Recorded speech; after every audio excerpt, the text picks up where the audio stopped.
Thank you very much, everyone.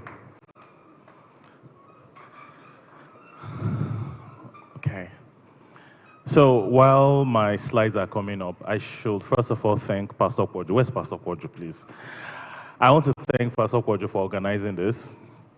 Of course, I don't think he knows this, but I used to attend Covenant Christian Center. Yes.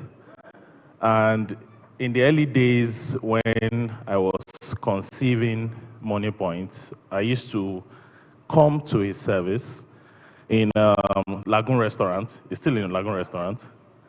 And I found Pastor Kwojo to be one of the few men of God that had a fantastic balance between spirituality and sound judgment and wisdom. And just like many of you are sitting down here, I used to sit in the congregation, sneak in, sneak out, because I was in the depths of rumination of what I wanted to do in my life. I used to live in Lekki then, and I made a mental note that one day Pastor Kwojo called me to the platform.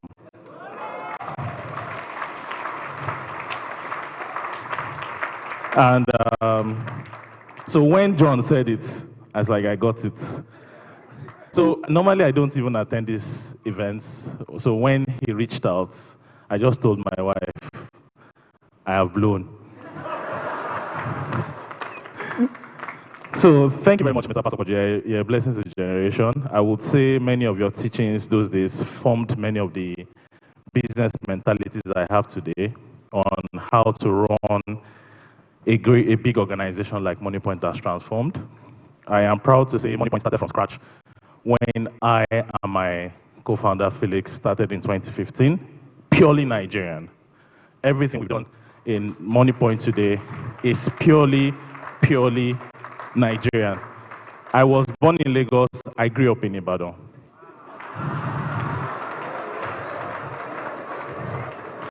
And I remember when I came to Lagos the first time, I took a bus from Ibadan, or was it Ife, because I schooled in OAU. Great Ife. Great Ife. You know how we represent, right? So I took a bus and I landed in Ojota. That was my, I think, first time in Lagos, and that was in 2007. So your small Ibadan boy is now, the founder of a unicorn. So every one of you here, just know it's possible. I would tell you some of the teachings that I have learned along the way. Many of them I'm hoping maybe it's not too advanced. I'm hoping that it's not too theoretical. I'm hoping you note them down and just use it to form a mental model of how you run an organization and how you create something big. But my Lagos story is when I landed in Lagos and I saw the chaos in Lagos. Imagine all those bound down full buses. If you have lived in Ibadan before, raise up your hand. Now, coming from Ibadan to where everything is calm, cool, you take a bus, they wait for you, you slowly walk and meet them, to one in which if you don't get that now, they will just drive off and you fall. I knew in this life, I had to make it as I'm coming to Lagos. So when I landed in Lagos, I fortunately got a job with InterSwitch, and in InterSwitch, I met my co-founder, I met my wife. I was initially a software engineer, became a product manager. I think I just briefly said I met my wife, right? Okay, so I became a product manager, but I had always had it in my mind that I was going to create something big. And initially, I thought I was going to create like a hardware company. Along the way, I realized that there's this country in this side of the world called China that's going to beat the world in hardware. So I stopped my hardware dreams and focused on software.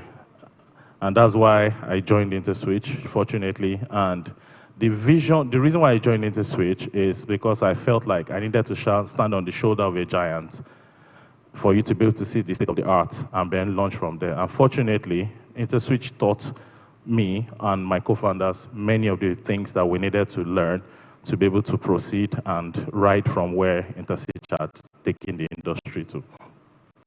So please, where are my slides? All right, beautiful. So today, that small company that we have done, the next slide, now is Africa's leading payment infrastructure, where we process, next slide, 8 out of 10 transactions today offline today. Next slide. Today we have about 6 million businesses on our platform and roughly about 10 million personal customers on our platform. Next slide. Revenue-wise, we're top 6 in Nigerian banking industry.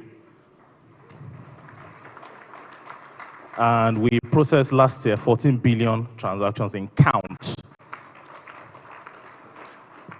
And these transactions were worth 500 trillion in value. We also disbursed 1 trillion of loans last year to businesses. Next slide. And we are number 1, we're the largest merchant acquirer in Africa. Next slide. We've raised $200 million of equity from foreign investors, and most of it have been invested into Nigeria. Next slide. And today, according to Financial Times, we're the fastest growing fintech country 3 times in a row, company. We employ 5,000 employees across 17 countries. And in all this, I want to tell you that ideas are free. If you have an idea in your mind right now, I think you've heard other people say it, scratch it. It's nothing. It's nothing, and it's not waiting for you. Execution is everything. As a matter of fact, if anybody comes to me and says, there's this idea that I have and I want to come and share it with you, I don't respond to the person. It means nothing, because it's a dime, a dozen. You need to pick that idea and actually truly execute it. Now, I will go beyond ideas and how, execution, and actually tell you about the biggest challenge that you have is you. I'll focus on you, on how you need to think, generally. Because the biggest problem of an entrepreneur is yourself. When you conquer yourself, you conquer the world. The biggest battle are internal battles that you have. As an entrepreneur, one of the biggest challenges that you have is anxiety. Even as you're not yet an entrepreneur, that you're just starting, you realize that the biggest challenges that you generally have is being able to keep a calm mind all the time to be able to get to where you want to get to. So you figuring out yourself requires you to have a mental model that is shaped by reality, that is shaped by the Word of God, and that is also shaped by what works. So as an entrepreneur, one of the first things that you need to make sure that you have, next slide, are your goals. Next slide. You need to ensure that you get these 7 things I'm about to tell you right. If you get these 7 things right, you would have formed a mental model in your mind that can allow you to be able to take everything that comes your way. Next slide. The first thing is goals. A lot of you have things that you want to do, but if those things cannot become numbers that are written down, it's nothing, honestly. It's just vibes, and you forget about it. You've heard different testimonies people have had that they had something and they wrote it down somewhere, and they, wrote it somewhere and they put it there. And I remember in the founding days of Moniepoint, that number for me was $100 million. When I was recruiting many of my early founders, the pitch I was giving to all of them was, please come and work for Moniepoint. And if you work for Moniepoint, I'll give you 1% of Moniepoint. And 1% of Moniepoint will be worth $1 million. That's the number I had. And I wasn't working extra hard because I was going to make myself rich. I was working extra hard because I felt like I had an obligation to all the people that have asked to join me. Many of these people were first-class students from Unilag, Ife, had other career opportunities. Some of them had the ability to travel out there. And here was I, one young boy. I was in my early 30s. Good job, you're in your 33. So I was in 29, and I was actually asking that you come and join me and come and work on Moniepoint. And you had the opportunity of working for superior companies at that time. And I knew that the best people had multiple opportunities. So I had to give them a pitch. The pitch to all of them is just come and work for Moniepoint. They saw the vision, they saw the passion. They felt like, okay, we are young, we can take a chance here. Even if it doesn't work out, we'll bail out and go and work somewhere else. So, but that number for me was just $100 million. And I want to encourage everybody that if you have something at the back of your mind, for you to be here, this interests you, you need to write that number down. What is it? If you don't set goals in a larger organization also, the organization begins to move in any direction that you want, that you don't want. People work with vibes. People work with no particular direction in mind. In an organization like Moniepoint with 5,000 employees, you can imagine how hard it is to be able to now set a direction for everybody to move. When you're even especially remote, even if you're not remote, how many people can you see one by one? So everybody, you need to set clear goals in your mind. And that's what Auntie Kemi said also, numbers. What are those numbers?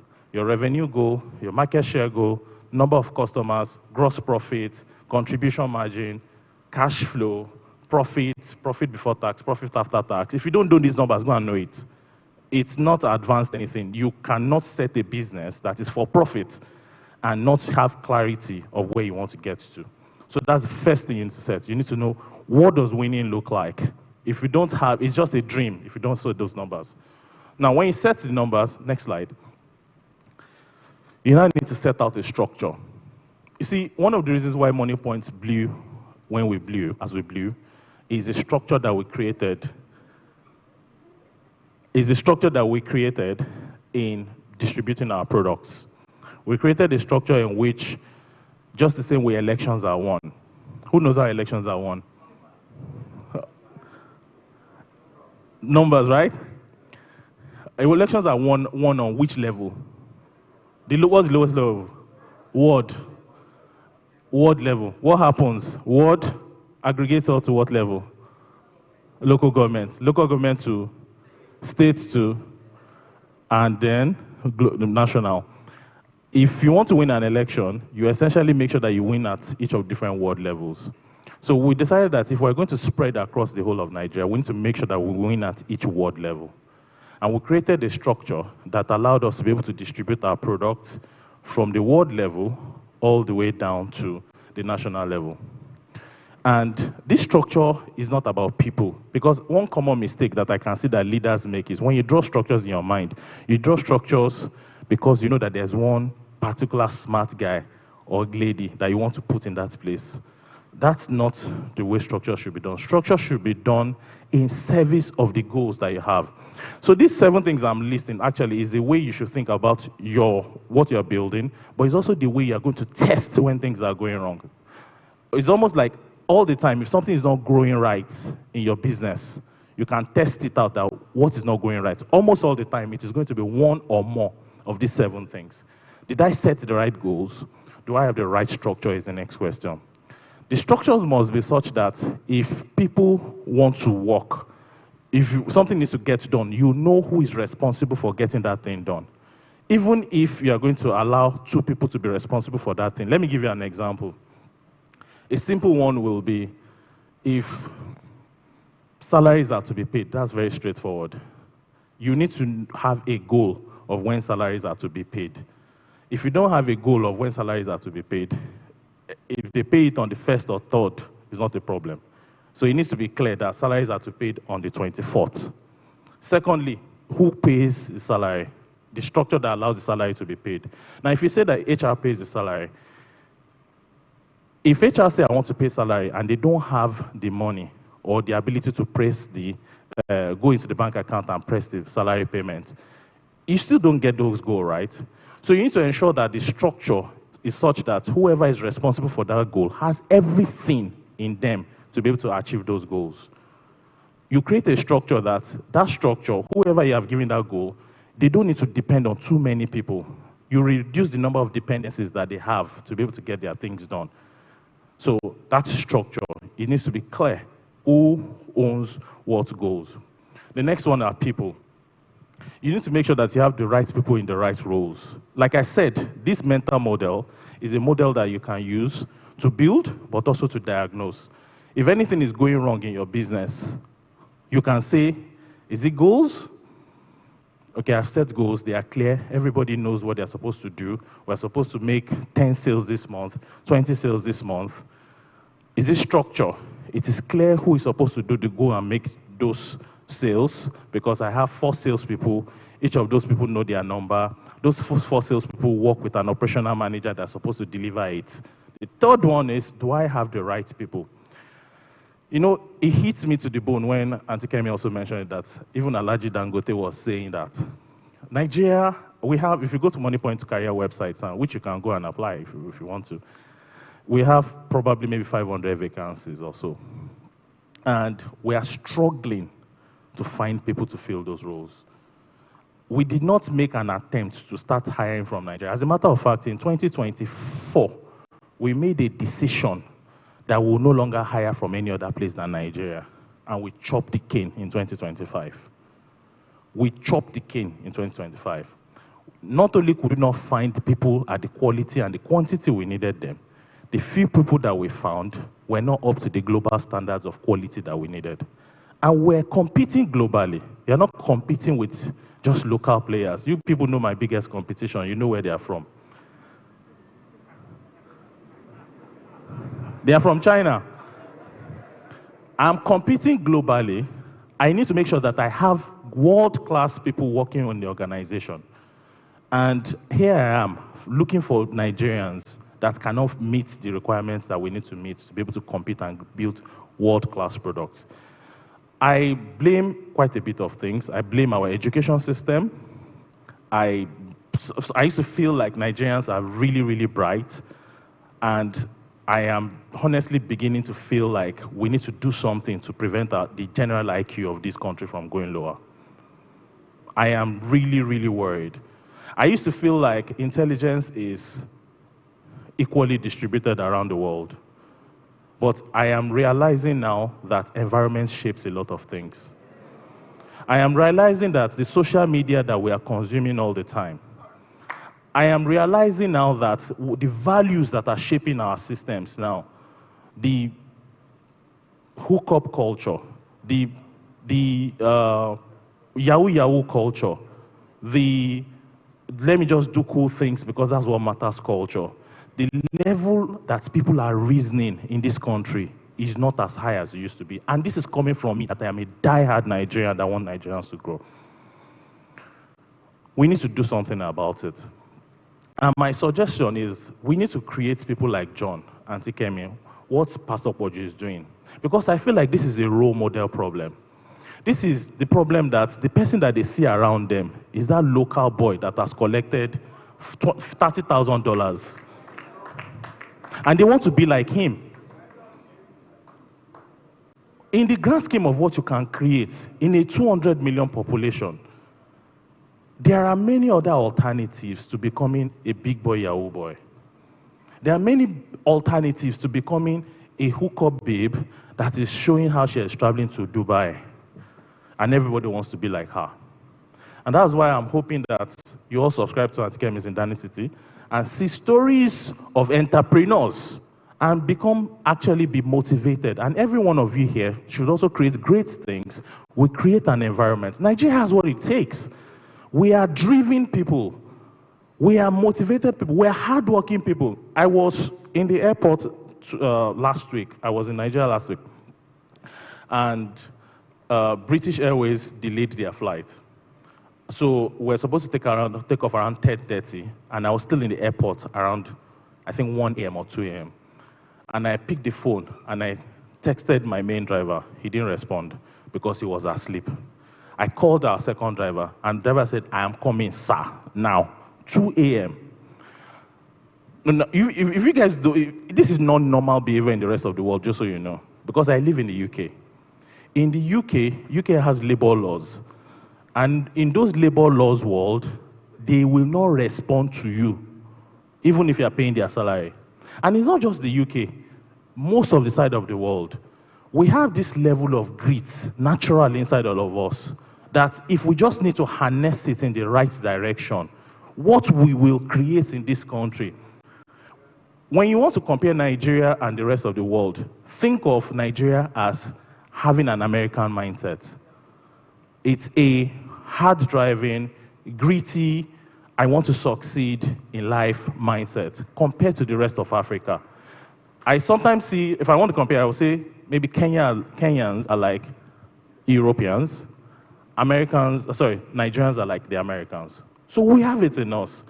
All we just need to do is develop our human capital, change this mentality that we have about within our current youths that don't see any other path because of maybe the failure of our government and the lack of faith that they have in them, and they are thinking in a different direction. And lastly, also the fact that there's a mass emigration of talent from the country is also leading to this. So back to my people question. Now, for people generally, wow, I have just 8 minutes left. There are about 8 traits that you need to check out on people. The first one is customer obsession. You can't, I mean, when you want to describe people, what kind of person are you looking for? Let's describe them in like 8 traits. The first one is you need to ensure that people are customer obsessed. The number one thing in business is for your customers to love you. That's the number one thing. It's not even just your revenue. The number one thing you need to make sure that happens is your customers love you. And why will your customers love you? They will love you when there are 3 levels of why customers will love you. There's something called delighter, performative, and basic. If you give customers their basic requirements, they will say you are okay. If you give something you do more of something that they're expecting. Let me give you an example of something that is basic. So in Nigeria, about 5-6 years ago, when all of you were using most of the Nigerian banks, more you want to go and buy something and it will fail. And when it fails, what will happen? You will wash plates. Nigeria had a very, very low expectation of what a good financial application should look like. What did Moniepoint to come and do? We only just did reliability. That's all. Only. It's basic. We only just try to work on making sure that you have the confidence as a business owner to receive payments. And it worked during cashless. But you see that only reliability that I mentioned, building a reliable infrastructure in an unreliable country is something else. So that's when your service will go down because somebody is doing excavation that has cut main one's cable. And nobody cares about that. They just say your network is not working. That is when one bank that is supposed to settle you is having core banking application problem and they will not give you the money. That is when one employee that was supposed to deploy something overnight said his internet is not working. Building reliable systems in an unreliable country is something else entirely. But what's the main point? It's basic. It's basic that what we are having an expectation of is that payments should just be reliable. The next thing is performance. It means that customers expect their money to come in quickly. The faster I settle you, the better it is.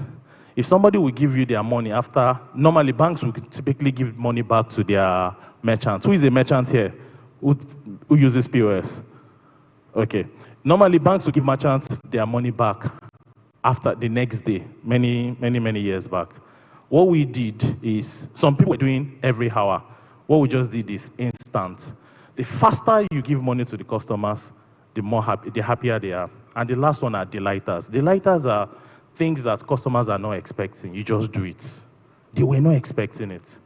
I don't want to use the word promo because promo is not good for business.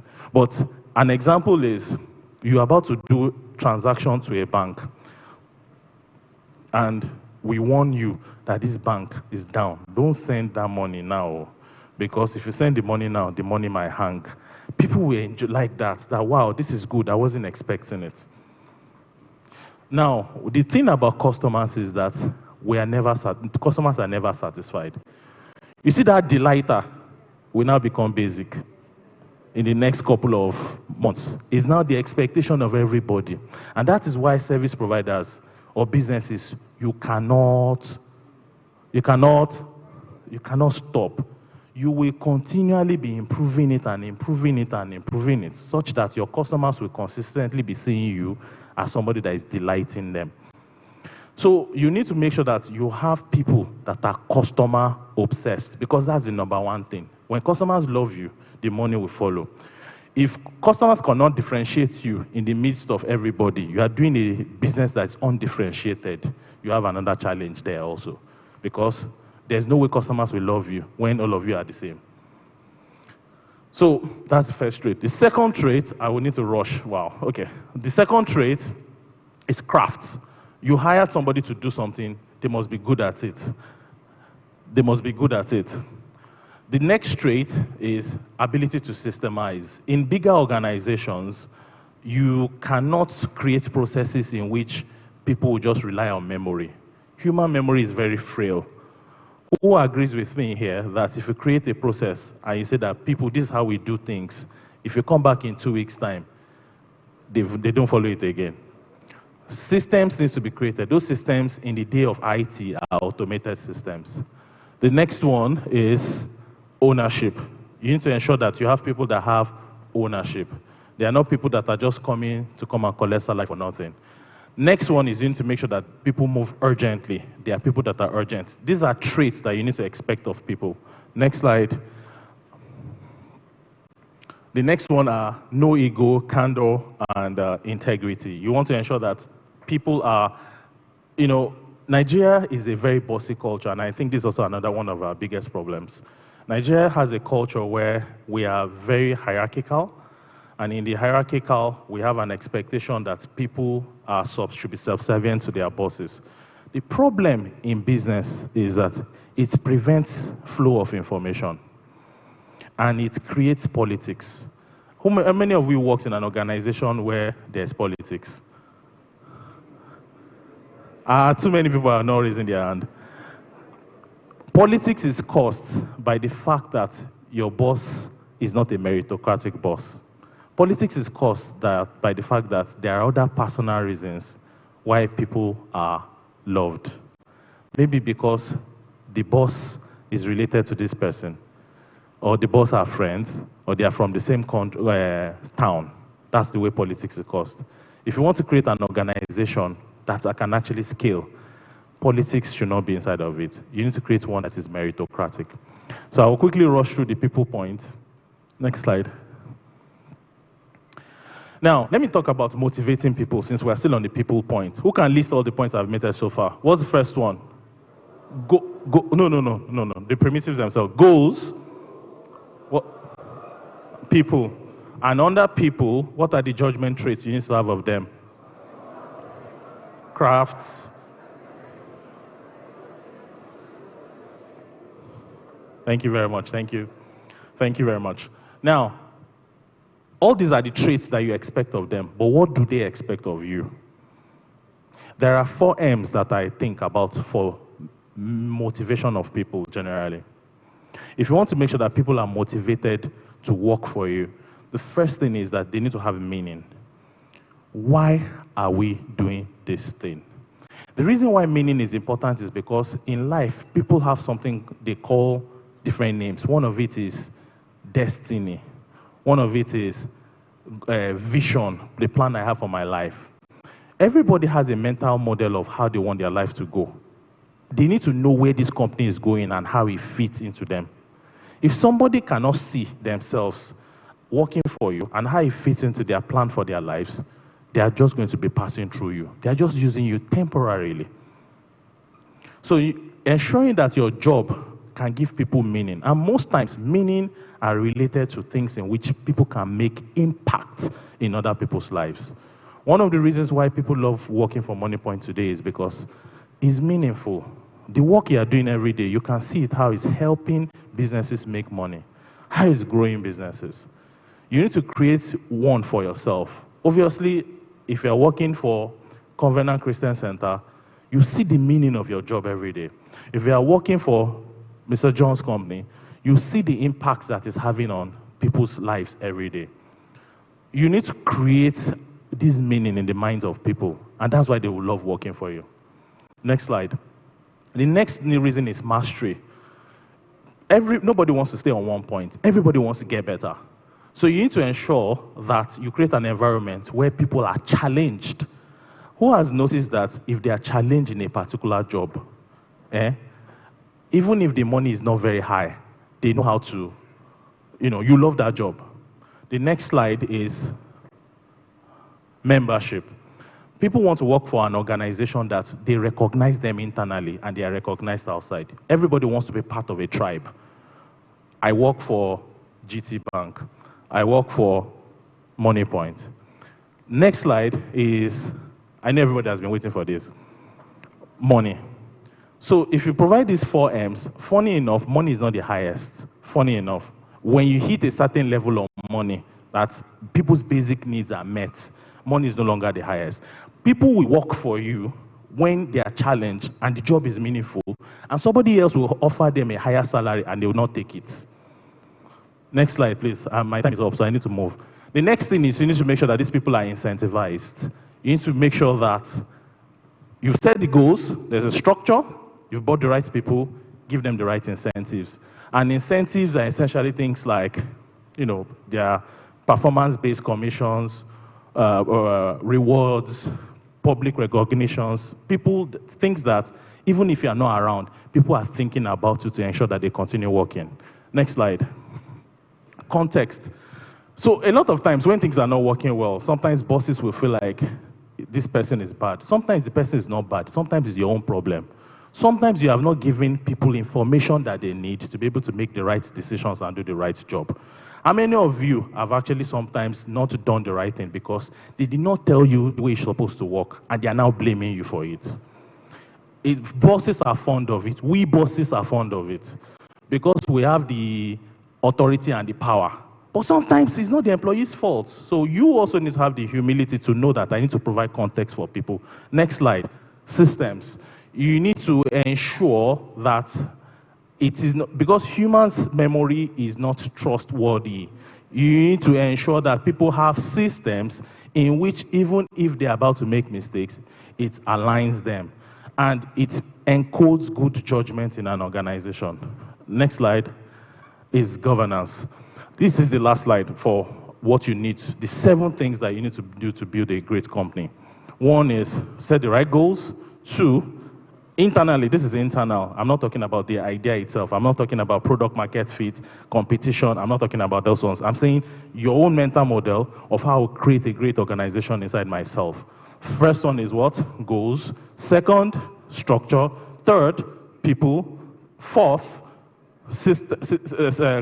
context. Next, systems. And the last one is governance. Governance is essentially how you correct drifts between the reality and the actual.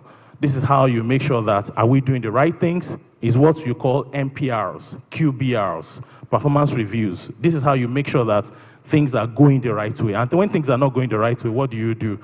You diagnose again with one of these 7 principles.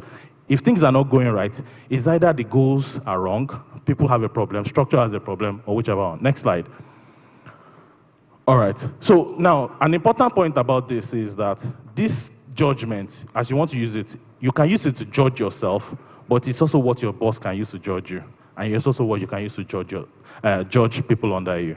So it's not just something that you use to judge your organization. It's just something that your boss should also be using to judge you.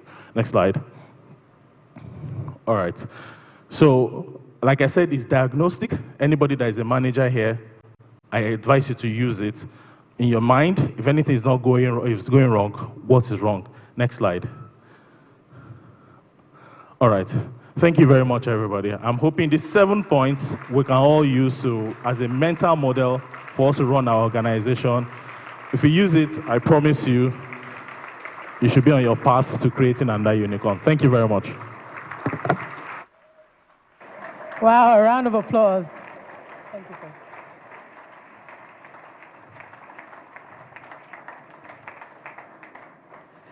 Okay, people conversations are very important.